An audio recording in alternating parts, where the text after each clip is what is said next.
We basically ask people if they want to come up and talk for 10 minutes on anything, right? Hopefully it's IT related or security related. And we had 2 people who volunteered. I think that's a good start. Maybe next year what we can do is to put up at least a board and have you guys on the spot sign up to do the lightning talk like what we do, like what they do in CanSec. But I'm not too sure about response, immediate response from audience. I mean, you guys have been asking so many questions. So anyway, so to begin the lightning talk is Ching Wei. Ching Wei graduated from Singapore Poly. He was in the team of in the Singapore Poly team that won the first CTF that we did in SyScan back in 2007. Was it 2007? Yeah. So and then he has subsequently graduated from SP. He got himself an NEA scholarship. Yeah, he'll be doing his degree in Royal Holloway right after NS. All right. So please put your hands together to welcome Ching Wei. Okay. Thanks for the kind introduction. It's an honor for Thomas to give me the opportunity to start off with the lightning talk. Okay, so a brief introduction of myself. I graduated from SP. I founded a group called Edges this year, beginning of this year. Just 5 months old. It's a group, a virtual community on the web that security enthusiasts can just join us, and we have a lot of features like blogs and forums, so we share all the latest news and our opinions on all the things around.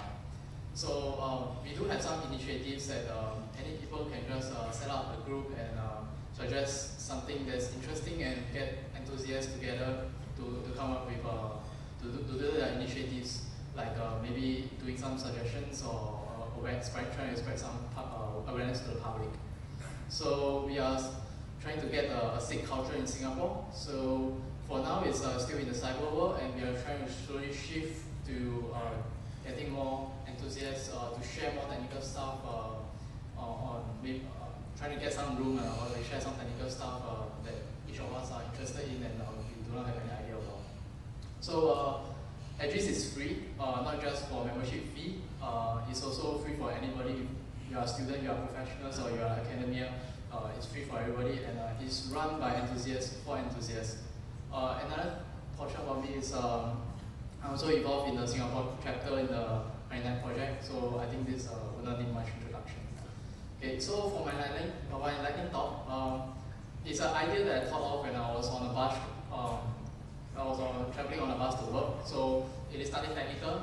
It is you won't see any address code or you won't see any coding. It's not any new exploit of 0 days I'll be showing you guys. So it's just a thought that I have on the bus. Okay, so we all know that to provide a total security, you need to think about people, process, and technology. And all the while, technology and process is never an issue for us. When there's a problem, we try to fix it, and we try to break into the software they are using, and then we try to tag them and things like that. But the people is always the problem. We like to say things like people are stupid, there's no patch for people and things like that. People are always the weakest link. So let's take a step back and look at the evolutions of the computer. The computer is started the first computer is invented in 1936, and then the networking about 40 years later.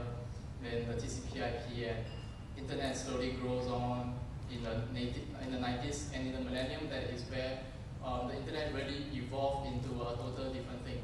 Then we have the long tail effects start to come in, like consumerization, replications, and socializations. So it changed the market, it changed the world. People socialize in the internet as well with social media like Facebook, Friendster, and MySpace, and people just live in both worlds now. So now people live in both worlds. We live in the physical world as well as the digital world. But it is nothing like the Second Life, where you have a physical chair, you have a virtual chair, you have a virtual room, virtual street, you come to a virtual person. It's nothing like that. It's a whole new world of bits and bytes. People interact in a very different way. So this is actually a problem, because the cyber world just evolves so fast. evolved in less than 100 years. And before any people can start to get used to a particular stage of on the virtual world, it just keeps changing, and their habits, their behavior just cannot catch up, or how to be secure. So in the digital world, there's no parenting. When we humans, when we are born, all the while when we become kids, we are teens and we are adults, we go through different stages and we have people to guide us. So you are taught about things like, you see the news and you are taught about things like the danger of the world, about strangers, not to talk to strangers, not to follow them when they give you sweets, not to, you know about kidnapping, you know about murder, you know about the danger out there, you know about war. But in the digital world, nobody knows. People just find the virtual world cool. The Facebook is cool, that you just go in and you can start interacting with your friends. It's cool. So you just go to Steam, just grab a computer, plug in internet, and then you try to join. And you know nothing about it. So it is a big problem. Everything just happens so fast. You are not guided into the world. So naturally, people are not secure. And it's a world of avatar. Everybody is you, because when you look at information, you speak the same languages. You don't feel, you live in a world with pure intellect and emotions that you lack of some particular senses, the sense of touch, the sense of atmosphere, that whether you can sense danger or not. So to fix people, all we know that to fix people, we must know the enemy as well as yourself. So the problem with the people is they don't know what enemy are there. So they don't even know what's the danger out there. And the only way is to educate them. Idris and a group of enthusiasts have been looking into it, and we realized that actually there's a lot of people who are doing that. We got books, we got security books that keep telling us we have to educate people, we have policies, we have security training framework that educate people and things like that. And a lot of countries like Australia, UK, US are going into this direction. They are coming up with a lot of stuff on website, education framework on website, as well as on newspaper and advertisement. So, but we realized something. All this, the approach is they are using a wall of text. Nobody remember points.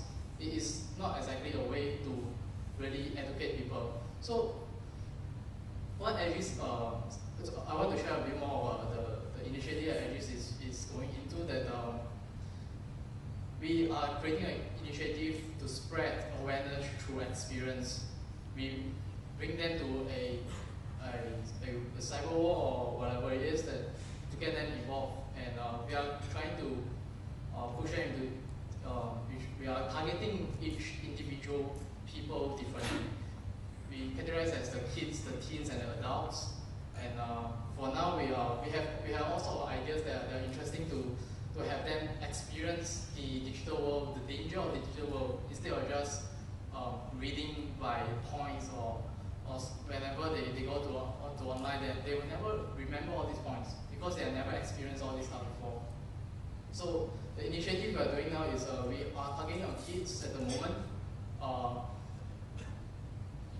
The first draft will be out next month on May. We are working closely with designers, and so for now it will be something like a book kind of stuff that people will go through a storyline for kids to play and be experienced to what's the danger out there in the cyber world. As the teens and the adults, and we will see how it grows and things like that. So if you guys are interested, please drop by in Aegis and see our new initiative of spreading cyber awareness. Yeah. So where can we find your website or portal? It's aegis-security.com. Okay. Yeah. All right. So hope to see you guys around. Okay, good. Well done. It's always good to see young people coming out with initiatives. We basically need to build the community. We cannot be driven by higher level passing down instructions. If we see something good, then we need to build and grow, we should do it ourselves. Alright, okay, Jing Wei, thank you very much. Anyone questions for Jing Wei?